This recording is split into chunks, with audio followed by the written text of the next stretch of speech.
This is a Fire Weaver build guide, and there's quite a few ways to play Weaver at the moment, but I find that Fire Weaver is the best way to play it, and there's really not that many off-meta ways to play it. So there's Fresh Air Weaver, which is probably the most off-meta. Then you have Lightning Rod Weaver, which both of those builds don't really have much Conde Cleanse, so it just doesn't feel fun to play them in certain situations. Whereas Fire Weaver is a lot more viable in a lot of different situations. And this version of the build is going to be a lot more roaming oriented. So I'm using the Sinister Amulet with a lot more damage than maybe a Sage Amulet version. But this is called the Humble Braggart, because we all know Weaver mains think that they're the smartest players in the game just because they have the most skills. They really, they think that they're the best. And while they may have the hardest class to play and the most complex class to play, we all know you're just playing Guild Wars 2. It's really not that hard. But the reason why this is the Humble Braggart is because this build actually uses the Pyromancer's Puissance trait, which now gives might to your allies. So you actually support your team and give them boons with elemental attunement, and you give them might, which is very long duration. So this is very good in team fights because it helps your team to focus targets with CC. It helps them do damage by giving them might, and you yourself are doing tons of damage, and you lack a little bit of sustain yourself, so you kind of require the help of your team too. So it's not like a duelist build where you just want to be by yourself. You can, however, run the Sage Amulet version, but it's not really my playstyle, so I'm going to show you guys my version. The idea of Fire Weaver is you do a lot of AoE damage around you while you're also doing kind of like single target burst CCs, and it allows you to really have a lot of presence in team fights, but to also be somewhat of a node duelist because you're putting so much pressure around you. And then you can also kind of like play as a revenant or maybe even a thief kind of playstyle with the sword air too, because it allows you to channel some of your bursts and then pour into them and then get like this kind of combo potential. So I have sword focus. You kind of need focus with the fire trait line because of the synergy with the smothering auras. You can use an offhand dagger if you really want. There's still synergy there, but we'll talk about a little bit of the combo potentials that give you so much synergy here. And you take energy cleansing. So energy cleansing is just pretty much the best. Even though you have a lot of cleanse on this build, you need the extra cleanse whenever you swap, every second or third swap. Same thing with energy. Dodges are very important with this build because they give you a lot of sustain and they give you a lot of effects. So that's just more survivability, more effects. Anything that has an on dodge effect is pretty strong. And then if you have something that can give you more dodges, obviously that's pretty good too. So so I take Rune of Speed and the Sinister Amulet. So Sinister on Elementalist is very, very risky, right? Because Elementalist has very low base HP, and with 11k HP you're pretty much gonna die. But on Weaver there are a lot of ways for you to get extra vitality. So for example, I take the Master's Fortitude trait, which gives you vitality and then extra vitality based on your condition and power damage. So this amulet gives you the most synergy from this trait. So even though you're not using a vitality amulet, you're getting more out of this vitality trait. So it's really good to have like a high damage amulet and then make up for losing that vitality in other ways. And you'll see that with like Thief and sometimes Guardian. And in this case it's really good because you have other ways to supplement it too with the Speed Rune, because the primary attribute on the Speed Rune is vitality, right? And then Speed Rune is also really good because With Weaver, a lot of your attacks are melee, and you don't really have that many ways to cripple people. You do have some earth stuff, right, like cripples and stuff, but otherwise, you only have your CC, your hard CCs to really catch up to people, and if you don't have those, it's kind of hard to land your CCs sometimes. So Speed Rune kind of just helps you to stick to your target, feel more like a Rev or a Thief, and it's also just really good because you have swiftness on elemental attunement, but the swiftness uptime can be sort of not as, it's not like full, right? Because you're not going into air every attunement swap. So with speed runes, you get extra swiftness duration, and that kind of allows you to gain a somewhat permanent swiftness duration. And yeah, just when you have swiftness, you gain extra movement speed, and it just makes you really fast, allows you to survive in situations because it's hard for people to catch up to you, makes you very evasive just with your movements, and it also allows you to stick to your target a lot better. And I noticed when I was fighting Necros who were running the speed rune, I couldn't do any damage to them. So now that I do run the speed rune, I noticed that, yeah, I can actually pressure necromancers a lot better. So I think it's really good. And with the Sinister amulet, you're doing a lot of condition damage, just like the other. So you'd be using either Sinister or Sages or Marshals. Marshal's amulet is basically like healing power, and that gives you a lot of sustain, but it is a little bit weak to power builds. So you can go for Sages as well. I like Sages maybe a little bit better than Marshals because it does condition damage, and there's a lot of condition damage on this build. So I would say go with Sages if you think that the Sinister version is too squishy. And then, because you don't have any precision with this build, and precision is a little bit important for this build, I would take, instead of one of your sigils, I would take Intelligence. So what Intelligence does is it makes your next 3 hits after you swap crit, and that's really good for certain abilities like Pyromancer's Puissance, which we'll talk about later as well.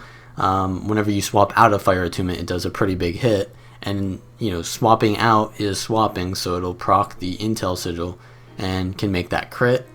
And then there's other abilities like whenever you swap, you're usually using your most powerful skill when you swap, so it makes that most powerful skill crit. So I like the Intel Sigil on the Sage variant, but I take Sinister Amulet instead because I want everything to crit, because I'm hitting so many times that if everything crits, then you're doing tons of damage, right?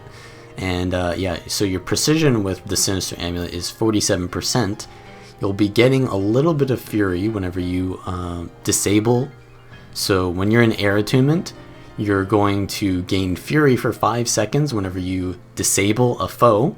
So you have pretty much your Polaric Leap. You wouldn't get it if you swap out of Air and then use your secondary Air, because you're technically in Earth Attunement, but you still get it from your Sword Air 2. And your Sword Air 2 is kind of when you're doing most of your burst anyways, right? You're precasting a lot of your attacks into your Sword Air 2. And then, because your Sword Air 2 disables, it gives you Fury, and then a lot of your damage hits after your Fury hits. And with Fury, you're going to have 67% crit chance. So a lot of those hits are going to be critting. So it gives you a lot of power damage with this build and crits, as well as having tons of condition damage for a lot of the fire stuff and, you know, primordial stance. So this build does a ton of damage is what I'm saying, and it's very mobile, so it's sort of plays like an assassin, and it's a very fun playstyle for me as a thief player. So if you're like a thief player and you want to play like a different class, this could be a lot of fun for you, because it's a risky version and it gets you a lot of kills, to be honest. So the traits are going to be Fire, Arcane, and Weaver. I take Burning Precision, so this is going to give you a little bit more burn duration, and it's going to give you 33% chance on crit to burn for 1.25 seconds, which isn't really that much damage, but considering that you're basically hitting a ton, right? And you're critting maybe, 66% of the time if you have Fury.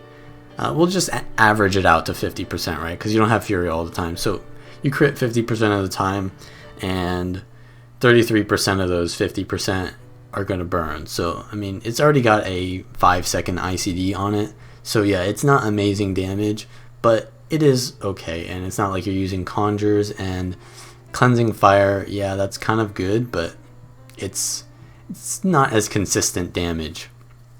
So, and you have plenty of cleanse on this build anyways. Next you have, so you have power while you're in Fire Attunement, which is nice because a lot of the damage in this build is hybrid, right? So any kind of Condi or any kind of power increases you get are going to be good.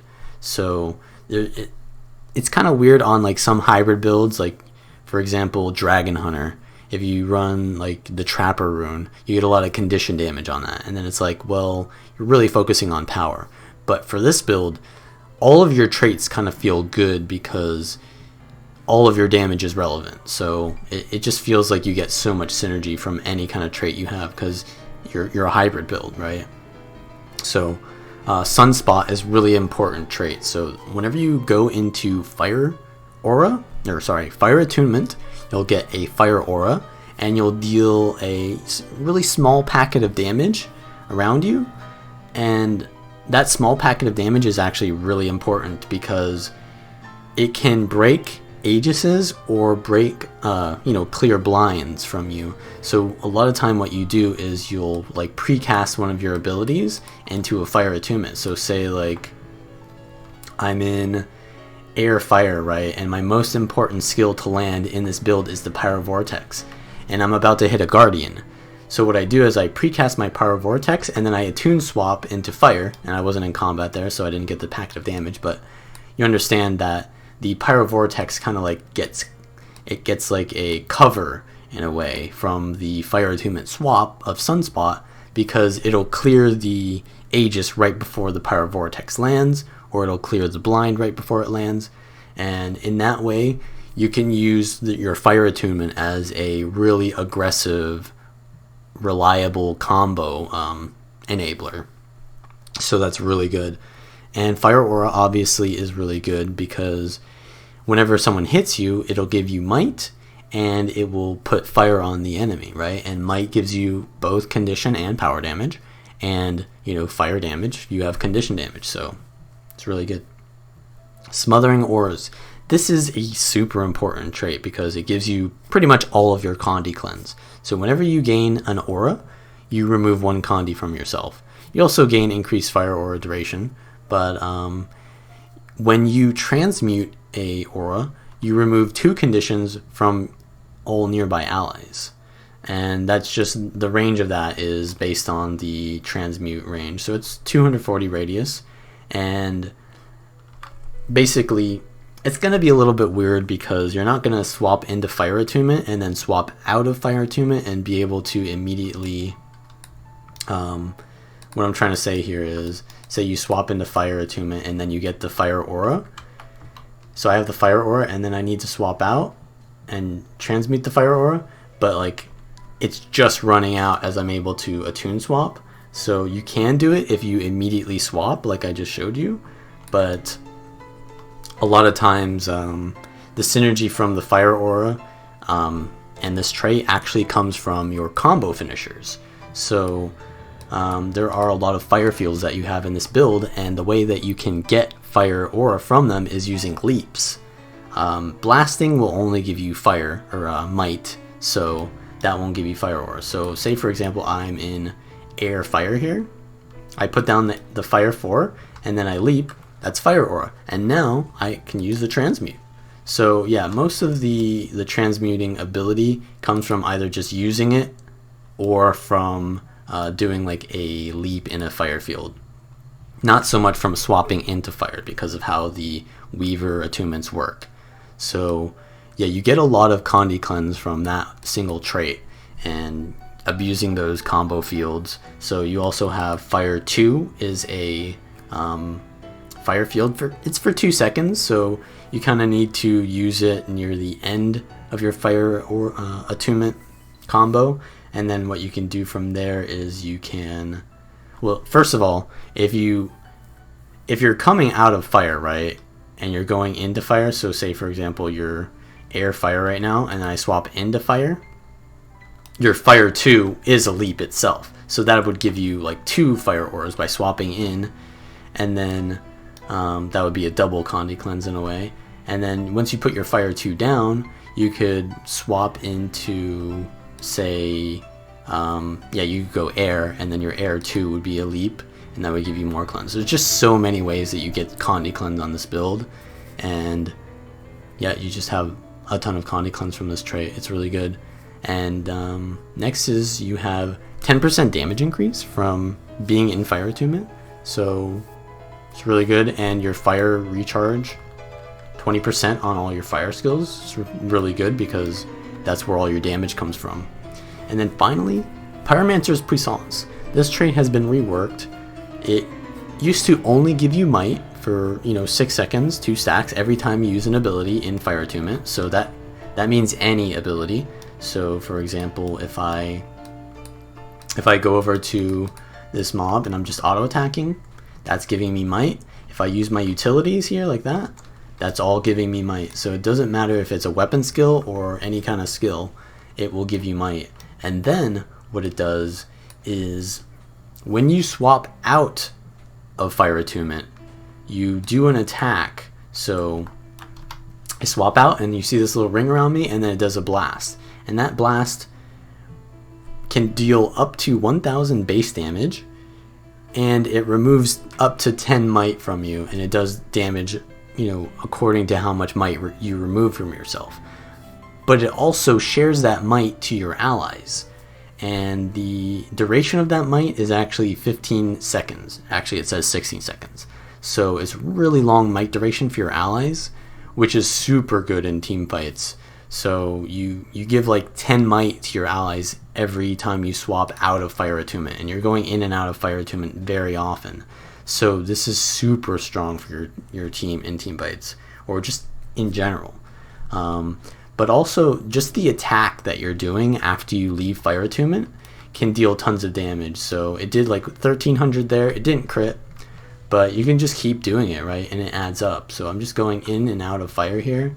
It's not critting still, but you don't have to be lucky to still do damage with it.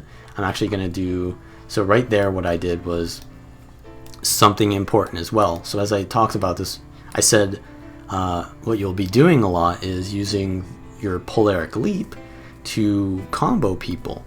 And when I swap out of fire and go into air, there's like a delay between the Pyromancer's Puissance landing and me swapping out. So there's time for you to use your Polaric Leap, go in. So like say I'm sitting here with fire attunement and I'm just getting might up, and then I leave and immediately use Polaric Leap. That delay gives you enough time to kind of like precast it in, and there you go. I get the Fury and then I get the crit. So I mean, that's not even something you have to really think about. That's sort of just something that happens as you're playing.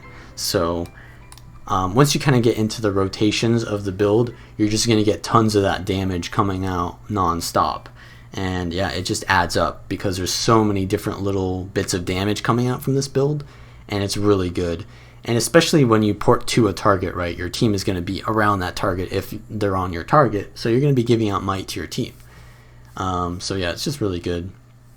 And while you are in, the fire attunement, you will get extra, might, which is going to give you, more condition damage and more power damage. So just good in general, and you stack it up so fast. So yeah, it's really good. And then, yeah, it takes away 10 might from you, but you still keep some of it if you had more than 10 might. So it's not terrible that you lose might. So yeah, Pyromancer's Puissance is just a really good trait, and it made it more power oriented now because there's a little bit more of like a power orientation to this trait, right? Because the burning that it applies is like 2-second duration. It's not that much, but it still does damage. So next you have Arcane. Arcane is a really solid trait line, and especially for Weaver. So you have, whenever you swap attunement, you gain 1 stack of might. That's just good for all the stuff that we talked about. Might gives you power and condition damage. And then whenever you swap attunements, you also heal for 220 health. So I didn't say this earlier, but yeah, a lot of the sustain of this build comes from Signet Restoration. So kind of like how I said every attack in Fire Aura gives you 2 stacks of might. Every attack in any attunement will give you 171 healing whenever you cast it. So your attunement swaps, any of your skills on your skill bar, even when you swap out of fire, Pyromancer's Puissance sort of like counts as an ability. So when you swap, say, from fire attunement into like earth, that's like using 2 skills, because you use the earth attunement skill and you're using Pyromancer's Puissance, and that's 2 ticks of Signet of Restoration. You also, whenever you swap attunement, you are gaining 220 healing. So whenever you swap out of fire attunement, you're gaining like 500-ish healing, which is a lot. So it adds a lot of sustain to this build and allows it to not get bullied out too hard. It gives you a lot of kiting potential, because you don't need to hit your target necessarily to gain your sustain. So you can just be kiting and swapping attunements, or just normally doing your rotation and just passively gaining sustain. So this is a really good trait. The next very good trait in Arcane is Elemental Attunement. So depending on which attunement you swap into, you get a boon for yourself and your allies. So we've already talked about Puissance giving, might to your allies. You're giving might to your allies with Elemental Attunement as well, but you're also giving regen, swiftness, and protection. Now, 4 seconds of protection every time you go earth is super strong in team fights for your team. Protection in general is just a very strong boon, because it reduces damage by 33%, power damage, and it's a 240 radius, same as Pyromancer's Puissance, and it's just really good for allowing you to, this trait in general, just allowing you to stay mobile with your speed runes, because every time you go air, you're getting swiftness, 10-second duration for your team, right? And then protection, 4 seconds. So like if you really wanted to, you could have like a 50%, a little bit over 50% uptime on protection if you just go, like earth, air, and yeah, it's just really good for your sustain, the Arcane trait line, because of this. And a little bit of regen here and there is nice with the water attunement, but in general, yeah, you really want that swiftness and protection. So whenever you're just like moving around the map, you're always just swapping attunements. In case like you get jumped, you go into prot and then just maintain your air attunement for swiftness, and you're just swapping attunements constantly, and yeah, just getting tons of boon from that. So Elemental Lockdown, we already talked about this with the Fury uptime, but you also get more protection uptime whenever you CC someone in Earth attunement. So the only skills that you really get from Earth attunement CC are Gale Strike and is Earth Water? Earth Water is, yeah, that's not a CC skill. So yeah, Earth Air is the only CC skill that you get. So you can get a little bit more protection uptime, but you've already got plenty from Elemental Attunement. And obviously, CCing someone while in air is just really good, because you want that Fury. And you also have Gale, which is an offhand CC, so you can kind of like go air and then swap into, like, say, water if you really wanted regen, but you're not really thinking about it too much, which element you're going into for the CC. You're just using it as part of your rotation, and you get some extra boons. So Elemental Enchantment gives you recharge reduction on your attunements. This is super good because as a weaver, you want to be constantly swapping through those attunements. And yeah, the concentration isn't really that, it's like what, 8% boon duration. It's okay, but it's mainly the recharge on your attunements that's really good, and that's why Arcane is mainly one of the better trait lines for Elementalist. And then finally, you have Evasive Arcana. This gives you an attack whenever you use your dodge roll. And one of those attacks, or any of those attacks rather, count also as an attack for Signet of Restoration. So yeah, it's just more sustain for you no matter which one you use. And say you're in Fire Attunement, it will do a, as you can see here on the tooltip, it says a 7-second 2-stack of burn. So that's really good. So right here I go into fire and then I dodge roll and it just does that attack. You can do a lot of combos with, like, we already talked about how like just going into Fire Attunement gives you a little bit of a clear for blinds and then removes ages. Well, also you can just dodge in fire and that can kind of like set up the combo of your Pyro Vortex. So like this, and then you just Pyro Vortex and then it'll land. Then you have, this is okay, so in water you have a little bit of healing and then a single Condi Cleanse. This also applies to your allies, so you can sort of support your team by dodging on them in water. Then you have air. This only gives a blind. It's not that high impact, but it can be useful. Obviously, if you're not trying to do it, it can sometimes just do something for you anyways. And then lastly is Shockwave. So this is actually a really good dodge ability because it's a combo finisher blast, and it gives out a little bit of cripple and a 20-second 1-stack of bleed, which is kind of weird to be honest, but it also does decent power damage. Yeah, if they don't cleanse that bleed, it can actually end up doing a lot of damage, but you do kind of want to play around that blast finisher in a lot of ways. So how you can do that is, so you're going to swap into earth, right? So think about what combo finishers you want to be doing. So the only real ones that you can do are in your water field and in your fire fields, right? That's kind of the only fields you have. So if you do it in a fire field, you'll get might, which isn't really that important. But if you do it in a water field, you can get a lot of value from that. So, because whenever you do a blast finisher in water, that gives you healing, right? So it gives you a lot of your sustain. So the combo that you usually do is you're sitting in water attunement. You don't want to use your water 2 immediately.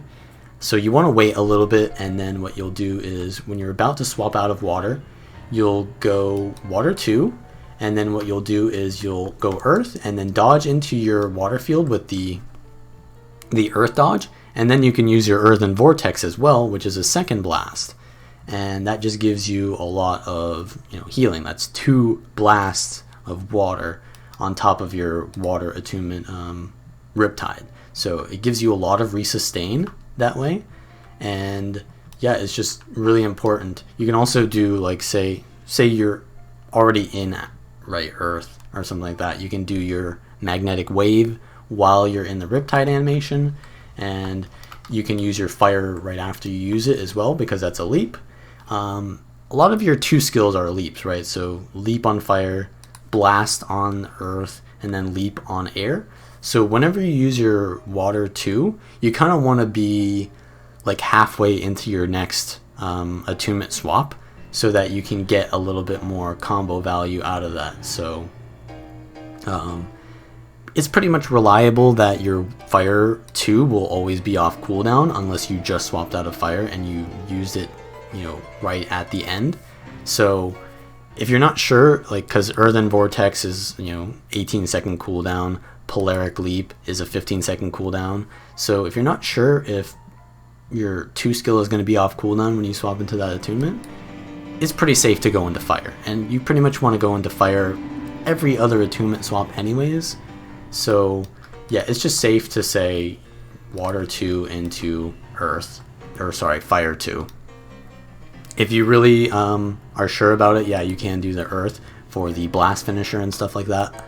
And yeah, there's so many combos that you can do with this build, and yeah, it's just really good. So next we have Weaver. So we already talked about the vitality trait. You also gain barrier. So barrier is another thing about this build. Since you're using Sinister Amulet, you have relatively low vitality, even though you have ways to you know, get that vitality back, it's still relatively low. You know, 17k after trying pretty hard to get it up. And barrier kind of gives you more effective health in a way to allow you to appear tankier than you actually are. So barrier is really nice. You get that whenever you use a dual attack. And there's also other ways you get barrier, like bolstered elements. So whenever you use a stance skill, you will gain 600 barrier, and you have 2 count recharge on all of your stances. You have 3 stances, and you can use all of them quite often, except for Twist of Fate. You have Primordial Stance on a 25-second cooldown. You have Weave Self on a 90-second cooldown, and Twist of Fate on a 75-second cooldown, but they have 2 count recharge. So you get a lot of barrier on your dodge as well. So whenever you dodge, you gain 600 barrier. This actually scales very well with healing power. So like on the Marshal amulet version of this build, you get a ton more barrier. So in that way, yeah, if you really want more sustain, the Marshal's amulet is really good, or even the Sage amulet if you want. But the barrier is still really good on the Sinister version, and you also gain a little bit of a sort of like a savior, like a passive skill whenever you go below 50% HP. So it'll proc the Stone Resonance, which will give you around, because it gives you 600 barrier just for proccing a stance, and then it gives you 5 pulses of 5k barrier. So it's like 5.5k barrier, and that's on a 70-second ICD. So it's sort of nice for saving you from getting focused, which is really nice because, you know, this build is very, you know, it's very squishy. So if you are getting focused, you can be in a lot of trouble and risk. So this is just a really nice trait for giving you that second life in a way. And the 70-second cooldown isn't actually that long, but even though it is relatively long, generally you won't survive long enough to see the second cooldown anyways, so it's good. Next you have Elemental Polyphony, and this is really nice because when you're in Earth Attunement, you gain Vitality, right? And it gives you both of the effects. So it gives you power in Fire Attunement, healing power in Water, Ferocity in Air, and Vitality in Earth. And it gives you, so if I'm an Earth main, then it gives me Vitality. If I swap out of Earth, it still gives me Vitality because that's my secondary attunement. And then once I swap out of Earth again, then I lose a little bit of health. So that's kind of how you get a little bit more Vitality on Weaver as well, is just the Earth attunement. And just going in and out of Earth a lot is good because of the protection. So if you're playing very safely, then yeah, Earth is a very good attunement. And yeah, we already talked about Invigorating Strikes, but you also get Vigor whenever you use a dual attack. And you're going to be using dual attacks pretty much every time you swap attunement, right? And your attunement is on a 3.5 second recharge, so you can get a pretty high uptime on Vigor. So for example, you know, going in here, I have Vigor up right now, still have Vigor up, still have Vigor up, and then probably won't have Vigor up for a while. It's gonna drop pretty soon. Yeah, I'm out of dual attacks, so you know it's a pretty long duration of Vigor if I just, you know, run through all of my dual attacks. And yeah, more dodges is more Flame Bursts, more Evasive Arcana, and it's more Barrier. So yeah, and also it's more Signative Restoration procs. So there's just a lot of synergy with dodging with this build. So yeah, those are pretty much all the traits. And the abilities are Twist of Fate. Now, Twist of Fate has been pretty hard nerfed. It's a 75-second cooldown, but I feel that for this more aggressive version of the build, it's sort of necessary. So how it works is you stun break and then you evade and then you get super speed. So actually you get super speed during the evade, sorry. So it makes it sort of like the same speed as a dodge because you move faster than normal in dodging. But it's really necessary in some cases to stun break and dodge at the same time, right? Because that's usually, like, if you don't need to dodge after your stun break, then why are you stun breaking, right? So if you're in a situation where you feel that you don't need to dodge, then you might as well just sit there and wait for the cooldown of Twist of Fate anyways, right? So I feel that Twist of Fate is more of a defensive option, right? Because you only use it when you need to get out of a stun that is gonna, risk your life. There are more aggressive options like Signet of Air. So like if you get stunned when you're trying to kill someone and they stun you to like peel them off you, you can use Signet of Air like as an aggressive stun break because it's a low cooldown, so you don't need to worry about like spamming it, and it doesn't give you an animation like Twist of Fate does. So like if you're cleaving a downstate body, you can use Signet of Air to be very aggressive and keep cleaving, and it has no animation to it, right? So it allows you to go straight into your damage, whereas Twist of Fate is, it doesn't allow you to use an animation immediately because it's an evade frame. However, I feel that this build really needs Twist of Fate more than an aggressive stun break because you're already aggressive enough.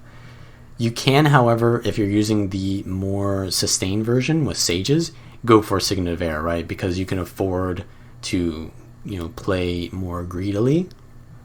So that's a little bit of a decision you have to make for yourself. So I'm using the Sinister version, so I like to run, Twist of Fate. So that's just how I play it. And then Primordial Stance is a really good skill because it's a pulsing AoE around you on a very low cooldown. And what it does is, depending on the attunements that you're in, it will give out a condition. So if you're in Earth and Air, it'll give out 8 Vuln and 2 Bleeding. If you're in Water and Fire, it'll give Burning and Chill. And those conditions are pretty strong in most situations. So just simply using Primordial Stance is just going to give pressure. And kind of how I like to use Primordial Stance is I use it when the enemy is CC'd. So for example, I'm going to do a Gale into Pyrovortex combo, for example. What I'll do is I'll wait till the Gale, and then I'll use my Primordial Stance right there, and that's Vuln for 16, it gives up to 24 Vuln if the whole thing hits, and that's a lot of damage incoming. And then it'll give Burn on top of that, so it allows your combos to sort of like do a lot of damage, right? Because the Vuln is really strong. You can also use it very defensively, like if you're in Water Attunement, you use it to get Chill, and that helps you to create distance between you and the people chasing you. So there's just so many uses, and it gives you a little bit of barrier because it's a stance. It's just a really strong ability, and you can also do a little bit of like tricks with it. So say for example, I'm in a team fight and I want to be like just cleaving out massive AoE. What you can do is you can put on Lava Skin, which is a pulsing kind of like damaging burning aura on you. And so Fire and Earth, right, while in Primordial Stance will give you Bleeding and Burn. So this will give you a little bit more burning. And what you can do is you can use Lava Skin and Primordial Stance at the same time, and then you can swap out and use your Obsidian Flesh, which is an invuln, and you can sort of be like just standing next to people and pulsing all that damage on them while they're unable to hit you back. So it's really good in team fights. What I'll do is like just spam both those AoEs and they'll just tick while I'm invuln. So that's really good. And then obviously Lightning Flash, that's just really strong for any kind of Ellie build because it allows you to port in any direction. You can disengage, you can engage. There are a lot of combos that you can do. So for example, if I want to do my Gale Pyrovortex combo, what I can do is I can Gale them from afar, and because I don't want to necessarily go into air and use Polaric Leap because that could CC them, right? It would daze them and then break my Gale CC. You can, however, do like a Polaric Leap if you know the range, and it'll be like short and it won't daze them. But it is a little bit more reliable to just use Lightning Flash into your Pyrovortex, and then it allows you to maximize the amount of time you're on your target while they're galed. And it's just really good for, it's just versatile, right? It's just good, it's aggressive, it can also be defensive, and that's kind of the versatility that you need on this build. And then lastly, you have Weave Self. So Weave Self gives you a lower cooldown on all of your attunement swaps. So it's a 2-second cooldown to swap attunements. So it allows you to kind of like just mash your keys really hard. And it also gives you bonuses while in certain attunements. So while I'm in air, it gives you the 50% increased movement speed. That's not really that important because I already have speed rune. But while I'm in fire, I have increased condition damage. So 20% condition damage is a lot. So that's really strong. And it's not condition duration, it's damage. So yeah, it really scales up with your Sinister amulet. And then water gives you boon duration and healing to others, not that important.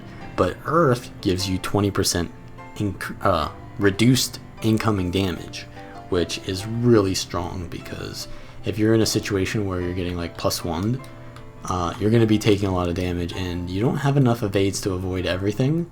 So you do have to tank some of it. And when you go into earth, you've already got protection and you've got vitality. So the increased, the reduced damage is going to give you even more protection, sort of like 50% damage reduction because you have the 20 and then you have the prot.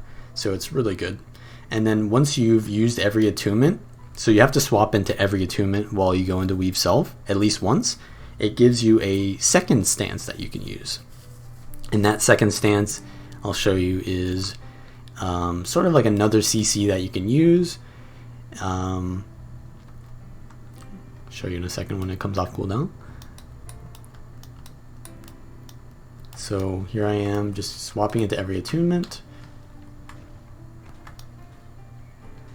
And then the final attack is a float, which is unblockable.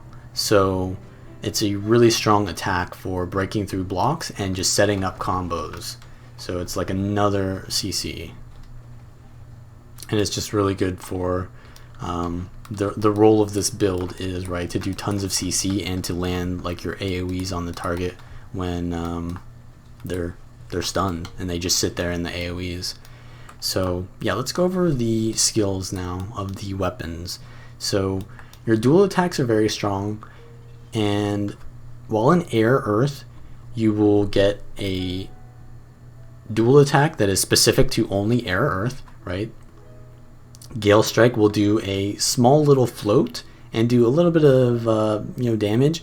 This skill honestly isn't really that good because the CC isn't long enough, but it is kind of nice for baiting out cooldowns and stuff or setting up a second CC. So like if I use Gale Strike into Gale, it kind of like ensures that the Gale lands, and if I see that they stun break out of the Gale Strike, then they can get hit by the Gale, or if they dodge the Gale Strike, then I baited out a cooldown for the Gale to land, and then from the Gale landing, you can land one of your more damaging abilities like your Fire 2. By the way, your Fire 2 is mostly power oriented, so it's not really that bad if they're not standing in the AoE. It's really more of the initial hit of the Fire 2. So you actually do want to use the Fire 2 very often off cooldown. Next in Fire Earth, you have Lava Skin. This is really strong because it pulses 5 times, and it gives 1000 barrier each time. Or sorry, no, it doesn't give 1000 barrier. It gives 1000 barrier on the initial pulse, and then 200 every pulse after. So it actually gives only like 2k barrier, but still pretty good because 2k is a lot when your maximum health is 17,000. And then Fire Water is not very strong at all. It's just a little bit of chill and some burning. The burning lasts for a while, but it's 1 stack, and if it gets cleansed, it's not a big deal. It is a double strike though, and that can do a lot of power damage if it hits twice. But in general, it's not really one of the more important ones. I would say this is probably the least important dual attack for you to use. Then when you're in water and air, you have Shearing Edge. This one does even less damage, but it's just easier to land, right? It's kind of a long range attack like that, and it'll give you a little bit of barrier and vigor because of just the trait. So you often just want to spam this out if you have it. Even if you're not going to hit someone, just throw it out there. Same thing with the fire water one. So these are probably the two worst dual attacks. Then you have the air fire, right? So air fire is where the big damage happens. So Pyro Vortex, it hits for 800 base damage ish on just the impact of the skill. And then what it'll do is it'll leave a vortex, depending on how many targets you hit, up to 3. And what that does is it does like a pulsing damage and burn in the area. And if your targets are close enough to each other, each vortex will sort of like hit each of the targets. So if I do this right here, then you can see I don't actually think they were close enough for them to get both of the hits there, but it still does a ton of damage because it pulses 8 times, right? So it pulses 8 burning in one area. So like say for example someone's rezzing another person and they're like on top of each other. If you Pyro Vortex them both, they'll both take 8 pulses of burning if they're just sitting in there. So Pyro Vortex is the god tier downstate cleave. However, it is such a small area that it does the damage. It's not really worth it to land Pyro Vortex on a moving target.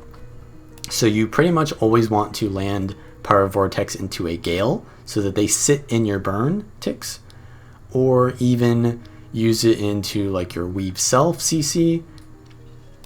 So I showed you before that you can swap out of Fire Attunement and use Polaric Leap to combo your Pyromancer's Puissance into a port to your target. Also what you can do is you can start in fire or air fire and use your fire shield, and then use the transmute and then pour it in right after that. And what it'll do is because there's a little bit of a delay on the transmute, it puts the transmute after you pour it in, and the transmute does like 600 base damage, as you can see there. If it crits, which it can get a pretty high crit chance because you just use Polaric Leap, which is a daze, which gives you fury. That can be a decent little burst there, and it gives you might. And then from there you can do stuff like use your Fire 2 on the target. There's just so many things you can do with this build. I'm just gonna use a little bit of combo action here, pretend like I'm fighting someone.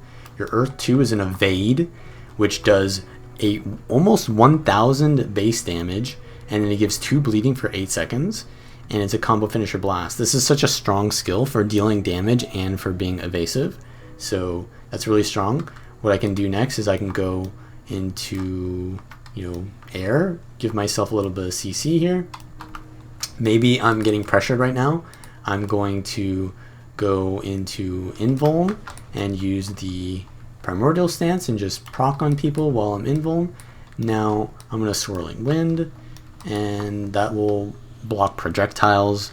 It's really good versus lich forms, good versus grenade NGs, and then you can do your Pyro Vortex combo, and then this is a really good skill to use in your combo as well because you're in air and fire, so you don't want to go into water after your air or fire combo.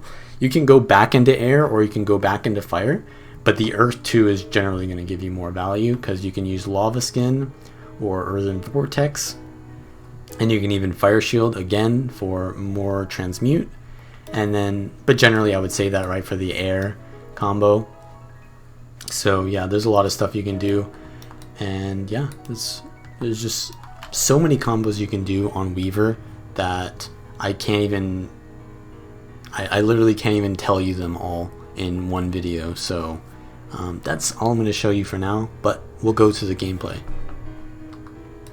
Now, because I'm running the Sinister version of this build, my role is to roam around and get kills for my team, be very mobile, not stick in fights too long, but I also have a lot of sustained damage, so I can stick in fights if my team will allow it.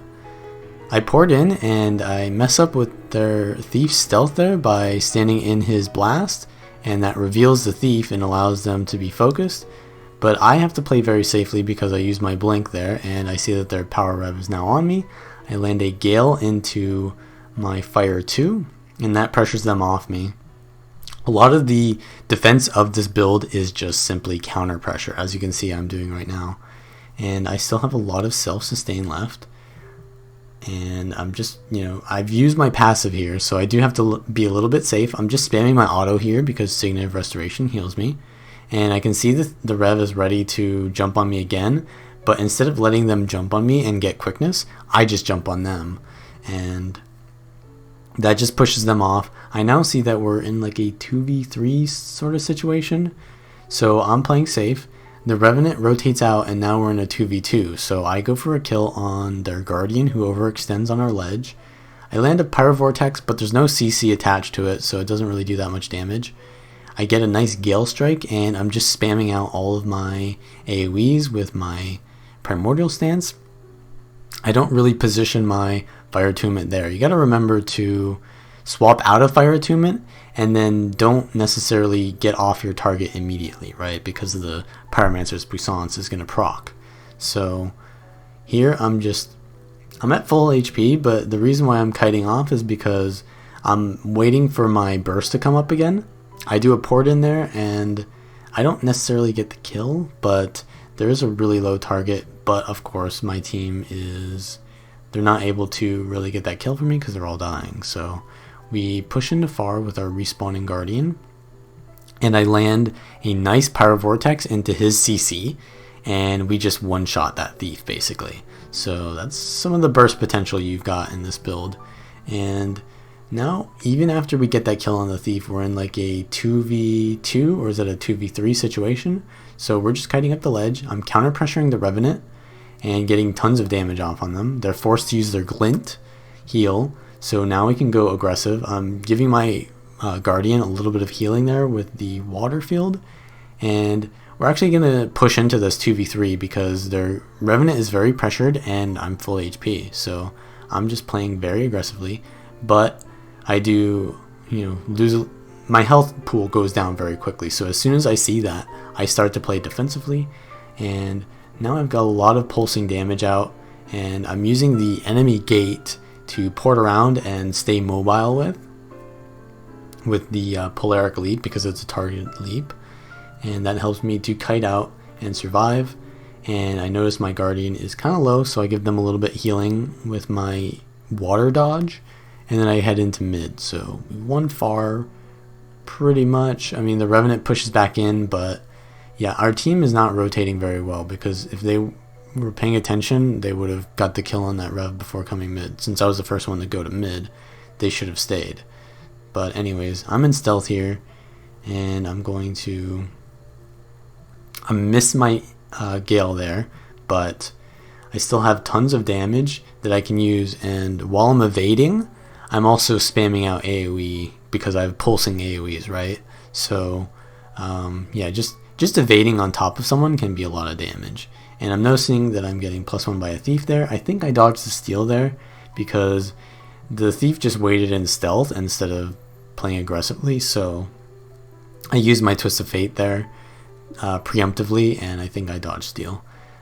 Here I'm just using my invuln preemptively because if I get hit, then I will be pretty much dead. So I'm just not playing riskily at all because obviously, I'm in a bad situation. And I just kite up this ledge, which is very easy to do with super speed because, you don't miss those jumps at all. And I'm just, resustaining with all of the skills that I can use. And now I'm at full health, so I can push into this 2v1. I still had my Weave Self proc, so that's why I played so aggressively there, because I wanted to use it before it ran out. And now we're in a 2v2 with a Thief and a Ranger.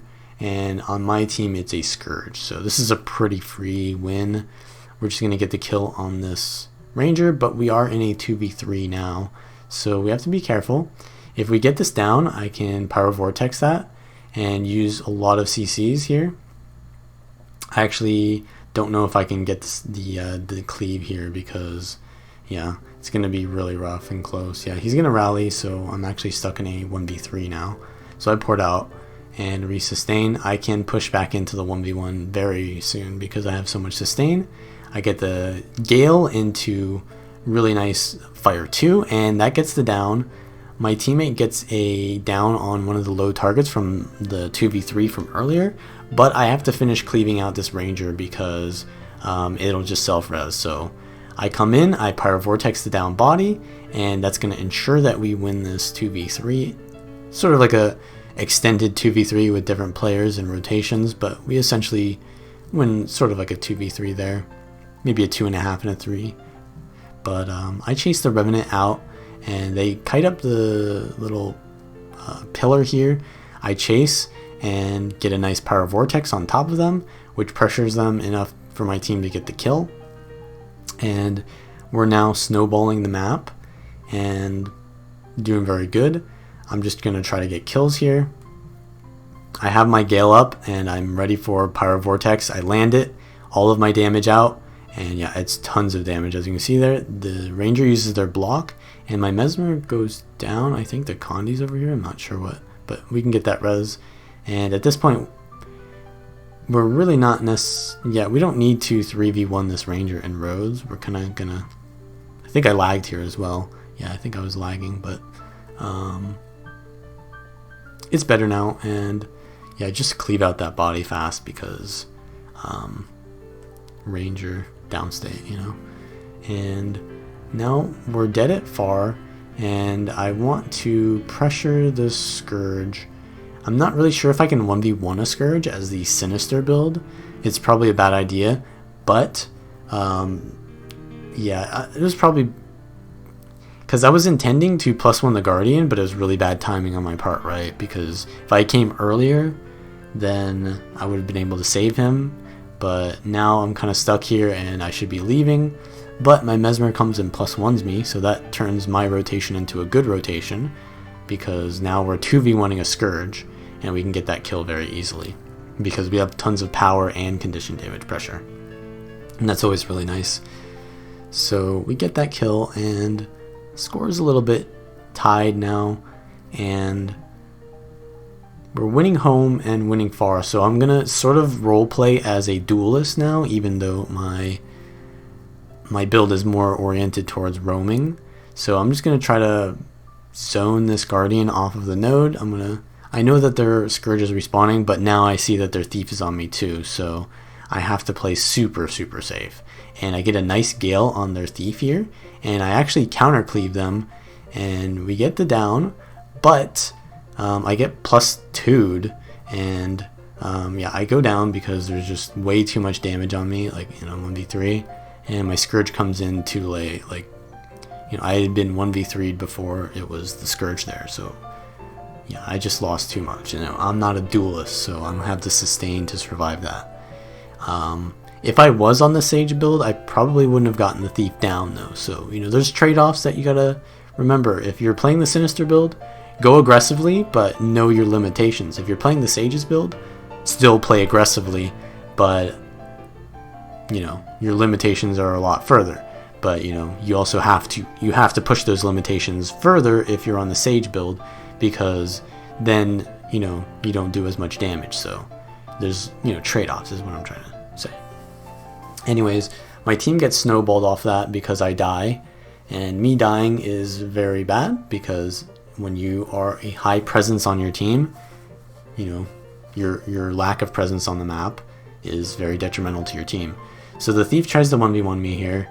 I have to be careful, right? Because Thief actually is a counter to me since I'm on a squishy Ellie build, and I'm also getting chased by a power rev. So this is like the nightmare right here. 2 power classes versus me, because, you know, I'm mostly a Condi countering build, but I do have protection and evades, and I can counter pressure the rev. So I wait till I get sword 3 to use my evade. You know, you don't want to preemptively evade because, you know, they're valuable.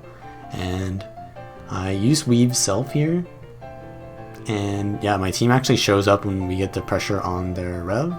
They use Glint, but I just try to land my Gale here, and then we can just get that kill very easily. And now we just need to, I mean, the game is very close to finishing. We just need to cleave that. My Mesmer goes down, so we have to cleave this really hard.